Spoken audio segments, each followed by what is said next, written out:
मुद मंगलमय संत समाज, धर्म प्रेमी सज्जनों, श्रद्धा मूर्ति देवियों,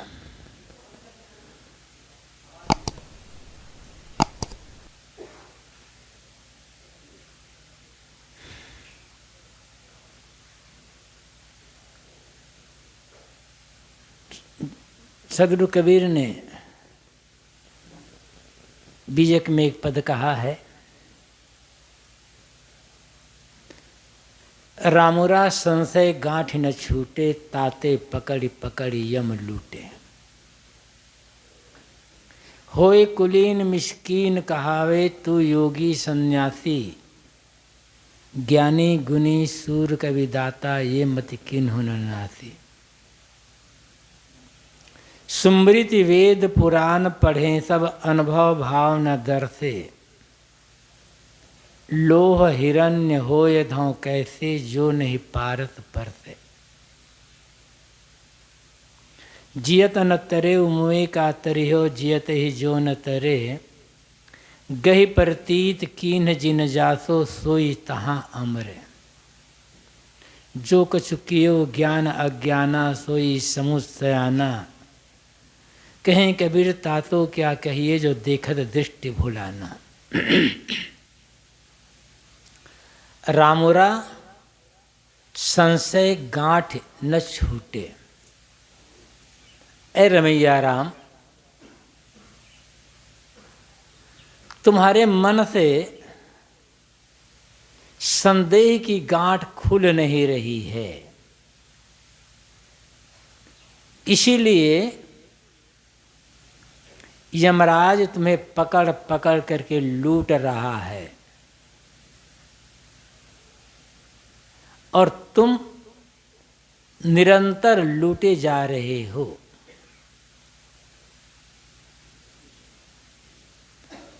रामुरा ये शब्द कहकर सदगुरु कबीर अपने श्रोताओं को और पूरे मानव समाज को ये संदेश दे रहे हैं, जागृत कर रहे हैं कि जो दिखता हुआ एड़ी से चोटी तक तुम्हारा शरीर है, सब कुछ यही नहीं है।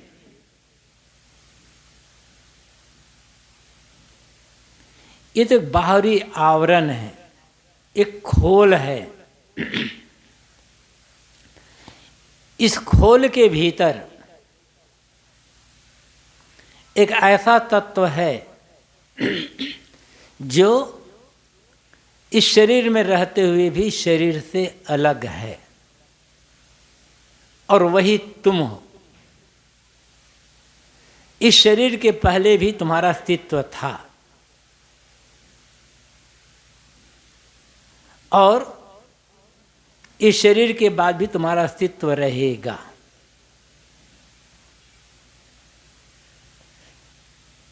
कुछ लोग कहते हैं कि शरीर के समाप्त हो तो सब कुछ समाप्त हो जाता है। ठीक है, यदि शरीर के पश्चात सब कुछ समाप्त हो जाता है तो चिंता क्यों करते हो? फिर सब समाप्त हो जाए, सब दुख ले समाप्त हो, मस्त होकर के जियो, चिंता फिक्र छोड़ करके, खाओ खिलाओ, हंसो हंसाओ लोगों को।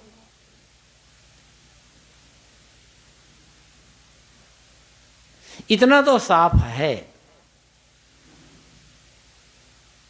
जैसे ये स्टूल, ये माइक, स्टैंड, ये मोबाइल, घड़ी, पंखे, कुर्सियां, गद्दे, ये निर्जीव है, बेजान। ऐसे हम और आप तो नहीं हैं।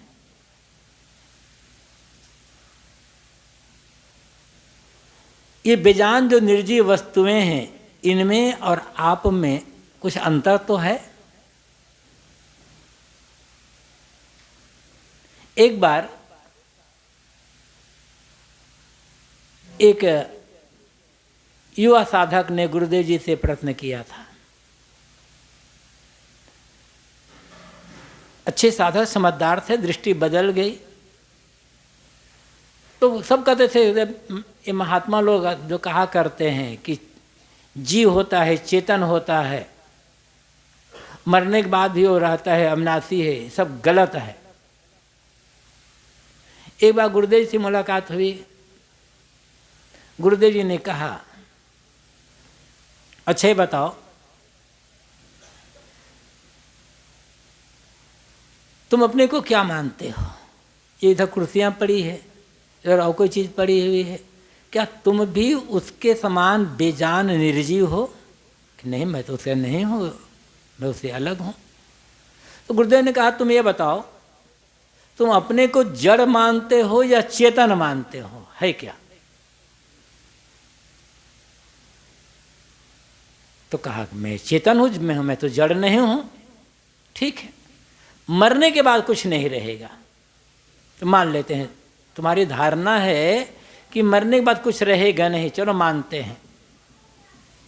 लेकिन मरने के पहले कुछ ऐसी हरकत दूसरों की जो तुम्हें पसंद नहीं होती होगी, उन्हें तुम पसंद ना करते होगे, उनसे तुम्हें दुख मिलता होगा कि हाँ, तो तुम्हारी ऐसी हरकत से दूसरों भी दुख होती होगी, दुख होगा कि हाँ, बस ऐसी हरकत को छोड़ दो।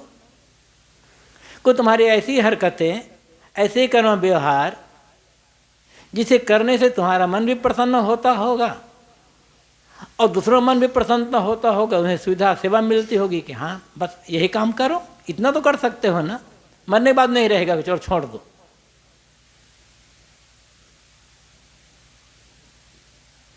तो यदि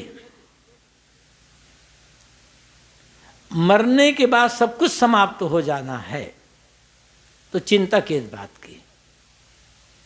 ऐसा कोई काम ना करें जिससे दूसरों को तकलीफ मिले, पीड़ा मिले, असुविधा मिले, सब छोड़ दो।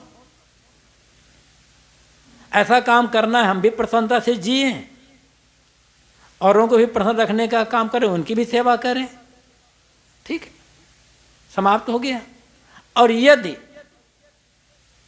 मरने के बाद भी कुछ रहता है और आज यदि हम गलत कर्म करते हैं, गलत व्यवहार करते हैं, दूसरों को तकलीफ देने का काम करते हैं, तब तो घाटा में हो जाएंगे मरने के बाद।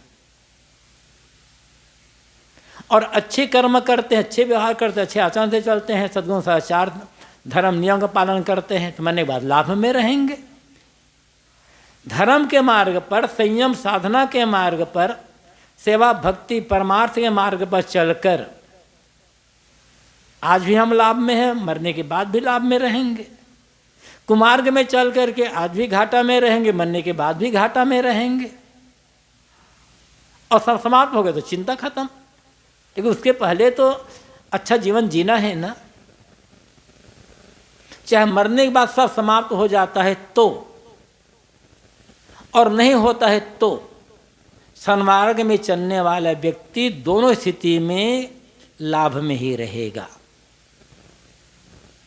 और कुमार्ग में चलने वाला व्यक्ति दोनों स्थिति में घाटे में ही रहेगा। तो घाटे में क्यों रहा जाए, लाभ में ही रहा जाए। लेकिन सद्गुरु कबीर का दृढ़ विश्वास है, और विश्वास नहीं, एक हकीकत है कि शरीर ही सब कुछ नहीं है। शरीर के अंदर एक ऐसी सत्ता है जिसे हम देख नहीं सकते, छू नहीं सकते, पकड़ नहीं सकते, लेकिन वो है। क्योंकि देखने वाला वही है, छूने वाला वही है, पकड़ने वाला वही है। एक व्यक्ति ने प्रश्न किया, बस 10-15 दिन पहले की बात है, कि साहब लोग कहते हैं कि जीव है, तो जीव का स्वरूप कैसा है, क्या है, उसका आकार प्रकार क्या होगा, कैसे होगा। कहा कि ये तो हम बता नहीं सकते हैं कि जीव का स्वरूप कैसे क्या है, मतलब कितना लंबा चौड़ा, कितने क्या है, बताया नहीं जा सकता, उसे तौला भी नहीं जा सकता। तो कहा जिसे हम तौल नहीं सकते, देख नहीं सकते, पकड़ नहीं सकते, जिसका आकार प्रकार बता नहीं सकते, उस पर विश्वास कैसे करें कि वो है? बात तो तुम सही कहते हो। मैंने कहा कि तुम्हारे शरीर में फोड़ा हो गया है, तुम डॉक्टर के पास जाते हो, डॉक्टर साहब मेरे शरीर में फोड़ा है, बहुत दर्द है। कि डॉक्टर ने पूछा तुम्हें दर्द है ना? हाँ। तुम्हारा जो दर्द है ये लाल है कि काला है कि पीला है, कितना ग्राम का है, थोड़ा बताओ मुझे, तब तो दवा करूंगा ना मैं। वो लंबा है कि चौड़ा है कि दर्द थोड़ा ठंडा है कि गर्म है, कैसा बताओ पहले, तब दर्द करूंगा। तब क्या बताओगे? महसूस हो रहा है दर्द है, कितने ग्राम का है वो दर्द? जितने ग्राम का दर्द होगा ना, दवा भी उसी ग्राम के साथ दूंगा, तो मर जाएगा वो। तो क्या कह सकते हैं? डॉक्टर ने कहा अरे तुम नहीं बता सकते तो तुम झूठ कहते हो तुम्हें दर्द हो रहा है। एक उदाहरण मैंने दिया कि तब तो बड़ा मुश्किल है। तो बस ऐसे समझ लो, वो दर्द को महसूस करने वाला भी तुम हो, और वो जो जीव है, चेतन है, वो कितने ग्राम का है, लंबा है, काला है, चौड़ा है कि लाल है कि पीला है, ठंडा गर्म, ये पूछने वाला भी तुम हो। यदि तुम ही ना होते तो पूछते कैसे? तुम कुछ हो ना पहले। जो पूछ रहा है कि जीव कैसा है, ठीक है, जीव को छोड़ो, तो पूछने वाला कौन है? वो तो कोई होगा। उसी पूछने वाले को धर्म अध्यात्म की भाषा में जीव, चेतन, आत्मा, रूह, सोल आदि कहते हैं, क्योंकि वो अभौतिक है। और हमारे पास जितने भी साधन हैं, नापने का, पकड़ने का, तोलने का, सब भौतिक है। जब हम भौतिक दर्द को जो महसूस कर रहे हैं, उसे हम पकड़ नहीं सकते, नाप नहीं सकते, देख नहीं सकते, तो जीव जो अभौतिक है उसे हम कैसे देख सकते हैं, कैसे नाप सकते हैं, किस में पकड़ेंगे उसको? वो है, उसी के यहाँ साहब कहते हैं रामूरा। और संबोधन में सदगुरु कबीर अपने श्रोताओं को कह देते हैं कि तुम्हें शरीर नहीं हो, इस शरीर के भीतर रहने वाला अविनाशी तत्व हो, तुम राम हो। इस जीव को राम इसलिए कहा गया कि इसमें रमन कर रहा है, निरंतर निवास करता है। रमे निरंतर आत्मा सब घट आठों याम, याही से संतन धरा राम तासु का नाम। कभी आपको, जब से आप होश संभाले हैं तब से लेकर के सोचे जरा, कभी आपको एक पल के लिए भी ये महसूस हुआ कि मैं नहीं हूं या इस शरीर से बाहर निकल गया हूं? कभी महसूस नहीं हुआ कि मैं शरीर से बाहर निकल गया। निरंतर आठों याम, आठों पहर, 24 घंटे इस शरीर में जीव निवास करता है, रमन करता है, इसलिए इसका नाम राम रखा गया। अब वो राम आप ही हैं। एक राम अयोध्या में हुए हैं, हुए कभी हुए होंगे। अब उस राम से हमारी मुलाकात नहीं होगी, लेकिन सबके घट में भीतर बैठा हुआ जो राम है वो कभी छूट नहीं सकता है हमारा। साहब उसी राम को उपासना करने का कहते हैं, उसी राम को जानने के लिए कहते हैं वो राम, जिस राम को तुम खोज रहे हो वह राम तुम स्वयं हो। रामुरा, ऐ रमैया राम, तुम अपने को समझो। और फिर दूसरी बात साहब कहते हैं, संशय गांठ ही न छूटे। तुम्हारे मन से संदेह की गांठ खुल नहीं रही है। और इसलिए यमराज तुम्हें पकड़ पकड़ कर लूट रहा है। हर आदमी के मन में एक गांठ पड़ी होती है संदेह की। बिरले बिरले ऐसे होंगे जिनके संदेह की सारी गांठें खुल चुकी होगी, वही कृतार्थ। व्यवहारिक संदेह होता है आदमी को जीवन निर्वाह को लेकर के, रोग लगने पर सेवा कौन करेगा, बुढ़ापे में सेवा कौन करेगा, नौकरी छूटेगी, व्यापार छूटेगा, खेती डूबेगी या कैसे होगा, अकेले पड़ा हूं क्या होगा। काम करते जाओ, जब तक हाथ पैर चल रहे हैं तब तक काम करते जाओ, आपके जीवन निर्वाह होता ही रहेगा। जिनके 10 हैं उनका भी जीवन निर्वाह होता है, जिनके 4 हैं उनका भी 2 है, उनका भी, जिनके कोई नहीं है उनका भी जीवन निर्वाह होता है। बस काम करो, सेवा करो, प्रारब्ध पर विश्वास रखो। एक संदेह आदमी की ये होता है कि हमारे नहीं रहने पर हमारे बाल बच्चों का क्या होगा, व्यर्थ संदेह। जो लोग ये संदेह करते हैं कि हमारे नहीं रहने पर हमारे आने वाली जो पीढ़ी है, हमारे बाल बच्चे हैं, उनका क्या होगा, उन्हें ये सोचना चाहिए कि मेरा क्या हो रहा है। क्योंकि आपके पिता भी आपके बारे में ये सोच रहे थे। जब आप बच्चे थे, आपके पिता जवान थे, तो आपके पिता सोचते थे कि मेरे बच्चों का क्या हो। जो आपका हो रहा है ना, वो आपके बच्चे का होगा। चिंता क्यों करते हो? लेकिन आदमी सोच सोच करके तृष्णा में पड़ जाता। कहते हैं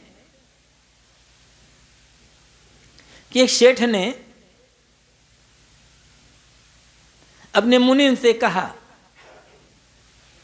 कि मुनीम, जरा हिसाब लगाकर बताओ कि आज की तारीख में मेरे पास कुल कितनी संपत्ति है।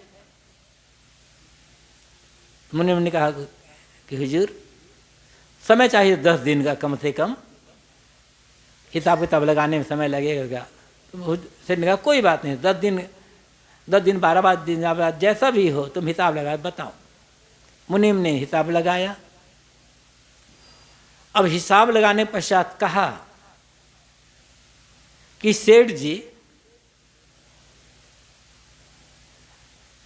आपके पास इतनी संपत्ति है कि आज से लेकर आपके आने वाली 10 पीढ़ी के लोग कुछ भी ना करे, कुछ भी ना करे, बैठे बैठे खाए तो 10 पीढ़ी तक की पूरी व्यवस्था हो जाएगी। इतनी संपत्ति आपके पास है। सेठ ने कहा 10, फिर 11वीं पीढ़ी वालों का क्या होगा? मुनीम कहते हैं कि आप कह रहे हो 10 पीढ़ी कुछ भी ना करे, काम धंधा कुछ भी ना करे, केवल बैठे बैठे खाए तो 10 पीढ़ी तक की व्यवस्था है। लेकिन सेठ को चिंता है 11वीं पीढ़ी को क्या होगा। क्यों जानते हो आपको? क्योंकि सेठ जी को यह मालूम था मेरे आने वाली जो 10 पीढ़ी है उसके मुंह होगा, पेट होगा, ना हाथ होगा, ना पैर होगा, ना बुद्धि होगी। तब बेचारे को खाना पीना पड़ेगा ना, ना हाथ ना पैर, काम धाम कर नहीं पाएंगे। अब मुंह है तो खाना पड़ेगा, पेट है तो खाना पड़ेगा। तो सेठ जी को चिंता इसीलिए हो रही है। शायद आपकी पीढ़ी भी ऐसे हो जाएगी ना, हाथ पैर वाले, बिना हाथ पैर के। अविवेक।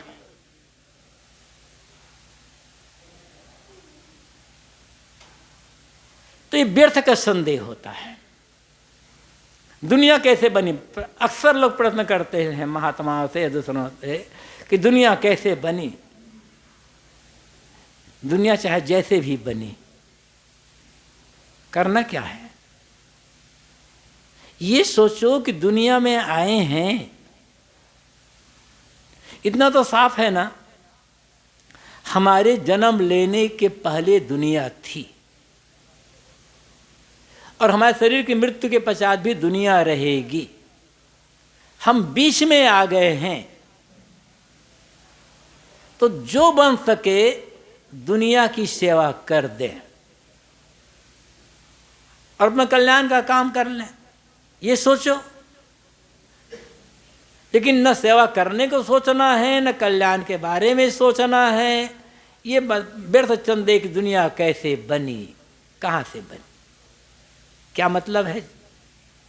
किसी ने बनाया तो, और बिना बनाए है तो आपका घाटा क्या हो रहा है?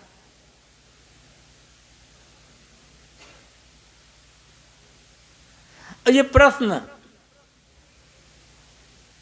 सब समय रहा है।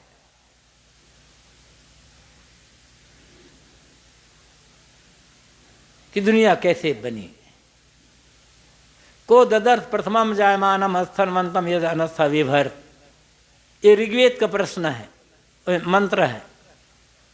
ऋग्वेद के ऋषि पूछते हैं कि जो स्थूल जगत है, इसे धारण करके जो अदृश्य प्रकृति घूम रही है, उस प्रकृति को पहले पहले उत्पन्न होते किसने देखा है? को अद्धा वेद, ऐसे कहते कौन जानता है दुनिया कहाँ से आई?